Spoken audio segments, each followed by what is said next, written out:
This is a standard PC, no markings. You can buy this at any store, any computer outlet.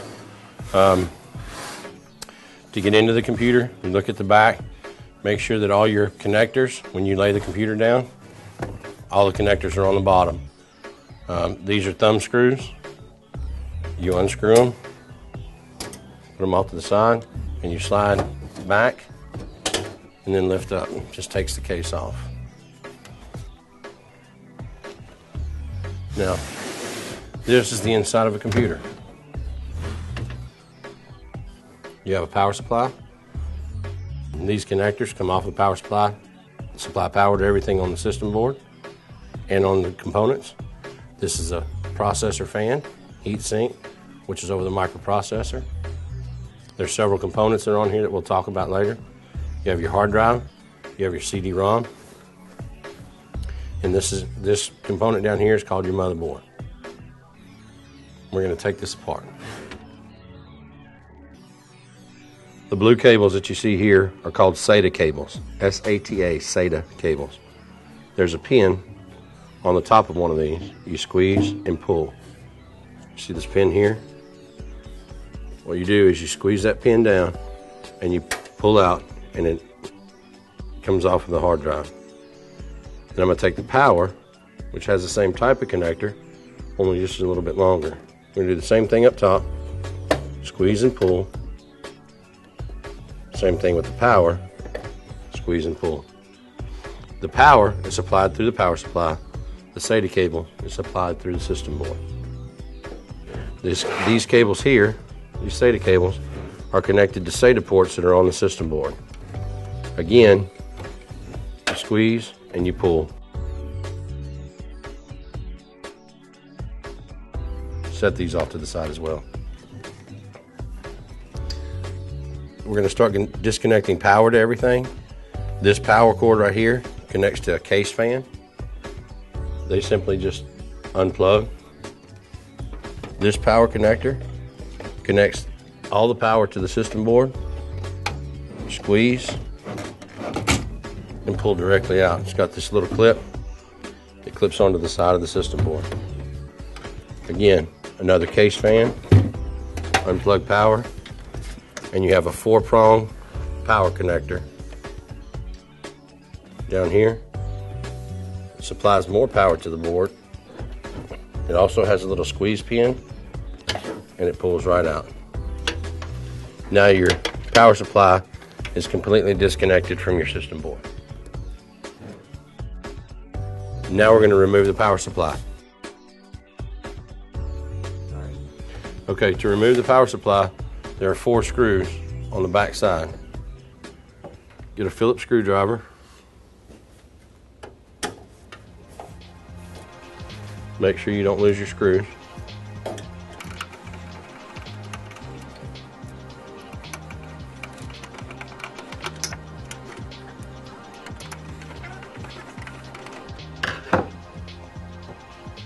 Once you finish taking out all 4 screws, power supply should just slide forward, tilt back towards the board, and lift straight out. That is the removal of a power supply. Now, let's remove the hard drive. Normally, there are 2 screws that hold the power supply in on either side, top and bottom. Let's remove the hard drive screws and remove the hard drive.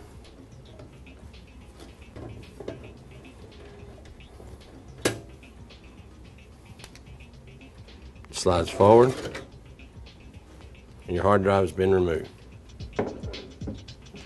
If you have screws on the other side, on the opposite side, stand the computer back up, remove the screws on what we call the bottom side, remove your thumb screws, slide the tray, open up that portion of your computer. These 2 screws will release the CD-ROM drive.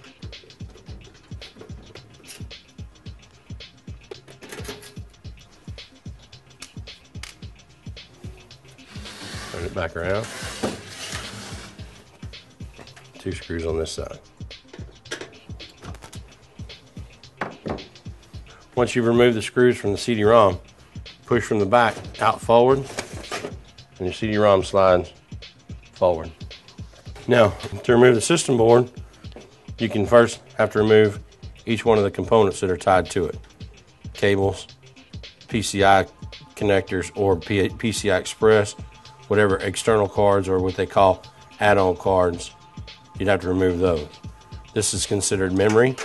Doesn't necessarily have to be removed when you're removing the motherboard, but you can. To remove the memory, there's a tab on either side. You pull the tab out, pull this tab on the other side out, and the memory slides right out. There's your memory stick. Now we're going to remove this PCI card. To do that, you'll see the screws inside here. It's hard to get to. There's a cover on the back side that we have to remove first. This is not normal on all computers. Some of the big box computers do not have these. Most custom cases will. Remove your case. It exposes all your screws. You find which one has the silver tab. That usually indicates an add-on card. Unscrew it. Go back into the case. Grab both corners and pull straight out. This will take your card, your PCI card, off of the system board. Now, most of the cables that you see here come from the front panel. The front panel has a card reader. It's got USB ports, audio headphone jack. It's got a power button, a power LED or power light, and it's got indicators for your hard drive and other lights on the front.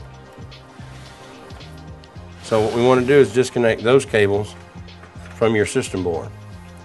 Real simply, don't pull too hard. Just grab firmly and ease them out. Just pull lightly and they'll all unplug, and notice how they fan apart. This is your USB cables. Do the same thing. Grab lightly and pull. These do not fan apart, and it has the word USB, or has the letters USB on them. This will tell you these are for the USB ports and the card reader for up front. Then this cable, again, pull from here. It tells you that it's an audio port. Came from here, and it'll tell you on the system board where it says audio. Now let's remove the motherboard. To remove the system board, there are screws that hold it on. These screws are indicated by little circles throughout the system board, and that holds it in place so it can't move. And once we remove those screws, the system board should slide towards the front of the case and pull straight out. I'm using a lightly magnetic tipped screwdriver to kind of help. Some people don't necessarily think that it should be used, and if that's the case, if you don't feel comfortable with that, then don't use them. I'm sure whenever you're putting these screws back in, that you don't over tighten them. They just need to be tightened up enough to where it holds steady. The motherboard should lift straight up. Now that you have your system board out, you can replace your processor. This is the easiest way to do it. I like to put the processor and the heatsink on before I set my motherboard back in my box or replace it. The reason being is it allows me, one, to handle the device a little easier, and two, I'm not confined in space. So what I want to do is on every heatsink you're going to find a fan. That fan usually has a power cord, and it's usually plugged in to a power connector, and it'll tell you on the system boards where a CPU fan should be plugged into. This is on an anti-static bag so that you don't any static electricity to the system board. Unplug your power. Again, you don't have to yank on them, just slightly pull them out. There's a screw inside of each one of these that you can remove the fan. Some people remove the fan, or you can just remove it by this. Take that lever and you lift it up. Get you a flathead screwdriver. Push down and it releases it on this side. Once it releases from this side, you can release it from that side, and your whole processor should lift right off of there. Now, this processor is mounted, it's not mounted, but it's stuck to the heatsink because of the heatsink paste. Take your screwdriver and lightly turn it, and that should break it loose, and that is your processor. This is the arm that it comes off of, locks it into place. On each processor, you have a row of pins. They have a pattern inside. You'll notice that there's 4 holes missing. There's also 4 holes on the system board itself on the processor socket. When you match up your triangles, you set it back down into place. That pattern will match up. You don't want to force it. It should drop right into place if you match up your triangles. You lock it back down, and you're finished. So let's talk about the components on the system board. This is your power, main power from your power supply. This is a IDE connector for the older IDE hard drives or CD-ROMs. This is a floppy drive connector, just in case you have a floppy drive, which they don't really make hardly anymore. These are SATA connectors. SATA stands for Serial ATA. If you'll notice inside, they're very distinctive. Your SATA 0 is your highest port. It's your main port where your hard drive would plug to. And then you have your SATA 1, 2, 3 on the other side for any others. You have PCI slots. You have a video port. The only thing that fits in this port would be a video card, PCI Express video card. You also have a PCI Express 2, which is another video card. These pinouts up here is where you would plug your front panel for your power switch and your front speaker, or the LED lights. This is your USB ports. You'll notice what it says up here. These are both your USB connectors for the front. This is a communications port in case you have a communications card in the front.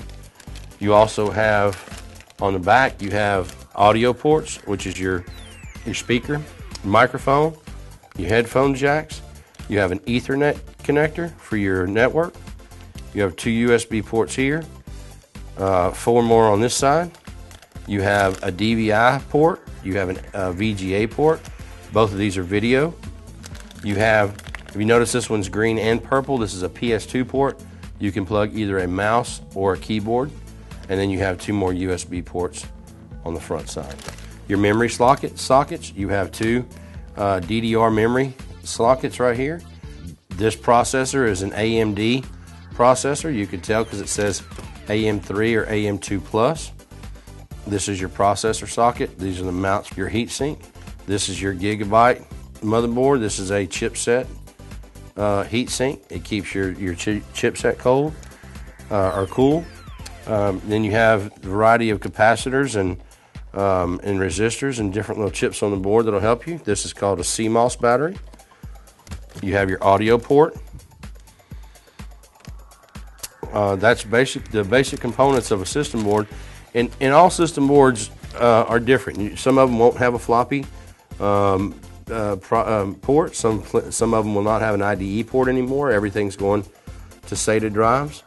You may not have a PCI Express connector anymore. You may just have the PCI 2. You may not even have any PCI connectors.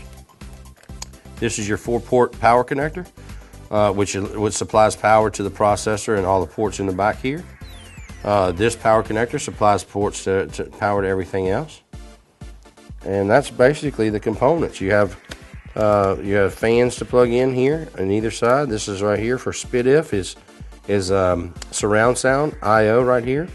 Another audio port, and that's your basic components. Now that we have everything apart, we're going to put everything back together. We have our processor back in, and it's locked down. The good thing to remember is the paste that you see on here. Anytime you're putting a processor back on, you want to add some type of thermal paste back on between the processor and the heatsink itself to kind of keep that section cool. So what we're going to do is we're going to turn this all the way back around just like we had it, and we're going to set it back in place. We're going to turn it, and we're going to make sure that it's locked down on this side here. So when we turn it back, the other side, this portion, we have to push down on just a little bit where it locks into place. Now that we've got this pushed down on both sides, we're going to lock the lever in place, and that keeps this from moving. Now we take our power connector, 4-port power connector. It's got the little slide so it tells you which way it's supposed to go, and it slides all the way down to the bottom until you hear it connect. Now that we have this in place, we can add our memory back as well. The memory can go in on the outside just as easy as it can on the inside. So we want to line up the grooves with the grooves that are in the system boards themselves. So we want to make sure that the grooves match up before we insert it. We want to make sure our tabs are open on both sides. There's a rail that it goes into here and here. And then you want to push down on both sides firmly until you hear it click. If you have two, you can put it on either one of them. If you have an additional memory, you can add that to it as well. This just has a single stick of memory in it. And we'll get into that further in another video, what type of memory and what type of slot. So now we're ready to put this back into the system board and right back into the computer. So we take our case like we had before. It's empty, and we want to add the system board back in. So we're going to lay it back down. We're going to put the motherboard back in. Notice on the back how you have your holes aligned where each one of the components go, and it tells you where the keyboard or mouse, and it tells you all the other things, and we want to align the back of these with the ports that are on the back of this. Now anytime you buy a system board, this plate pops in and pops out, so it doesn't matter if you have a generic case and a generic motherboard. You can pop this portion of the case out and put the one that comes with your new board in so it matches up. So let's set our case back down. You want to take your system board, make sure that your components are facing the back. You want to go in an angle, moving all your cables out of the way. You want to make sure that it matches up with all your components in the back. Make sure that nothing is poked out. Make sure that you're all in the right place. And you want to make sure that you can see your screw holes and that they're matched up as well. Again, when you're putting your screws back in, you don't have to bear down on them. Just make sure that they're snug. Make sure that the system board will not move. It doesn't jump. Because as you plug components into it, you don't want it to shift. The ones back here by the back of the system board are the ones that are a little more tough to get to because of the lip on here. Just you can use a shorter screwdriver or an actual longer screwdriver just to get your screwdriver away from the edge there. The main concern with the screws is you want to make sure that all four corners are tied down or anchored. You can short a system board out with the wrong screw, or with not having a screw added, could add a short to the system board, which will cause your system board not to power up. So make sure that you don't have anything except for the brass inserts underneath where you're screwing these two. And once you have your brass inserts, everything else should fall right into place. Okay, we're going to add the CD-ROM back to your system. You want to make sure your SATA connectors, the same ones that are on the board, system board, the SATA, and then your power SATA. So you want to slide it in from the front until the front piece matches with the front of your case, and your screw holes are lined up. You want to take your screws. You want to make sure that they're snug. You don't want to have to bear down on them too hard. You just want to be able to get them into place to where it holds the CD-ROM in place. Now that your CD-ROM's in place, we're going to add the hard drive back. Your SATA connectors that are on here. This is power. If you have IDE power and you don't have SATA power, this hard drive has both power connectors. So you can add a power connector similar to this from your power supply if you need to, or just use regular SATA power. I'm going to add this back in. And what we want to do is we're going to find our ledge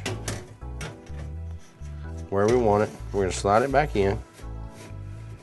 Notice our screw holes are lined up into the slots. We can slide it all the way as far back as we want, or we can bring it as far out as we need to. The adjustment is purely up to you and the space that you have. Take your screw, line it up. Doesn't slide either way. Now that these two components are back in, we're going to add the power supply. We will add a PCI card. All the other components are in, but I want to add the power supply now to show you how everything plugs back into place.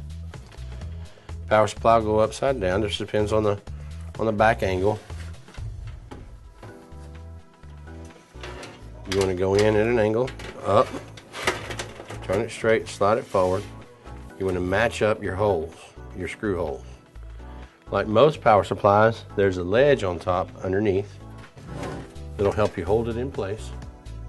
So when you're ready to screw it in, you line up your screw holes, you screw your power supply back in. And this one you want to make a little more snug than the rest of them. This is all your power here, so you want to make sure that it doesn't come loose. Now your power supply's in, snug, it's not going anywhere. Now, let's plug in our 24-pin power connector. There's 24 pins. On your system board, it has 24 pins. Your squeeze pin is on this side right here that locks and unlocks them.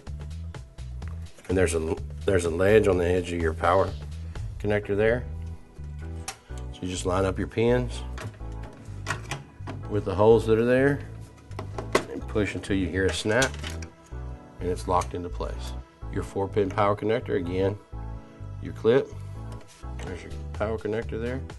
There's your clip. There's a ledge on the lip on the edge. You line up the holes. It only goes one way. It won't go the other way. And push until you hear it, that clip clicks. Now we want to add power to the rest of our system. This is a power plug that we can add for the CD-ROM. Add that power back. Again, it only goes one way. Power for the hard drive. Power is there. Now, your SATA plugs. SATA plug for the CD-ROM, SATA plug for the hard drive. Exactly the same setup.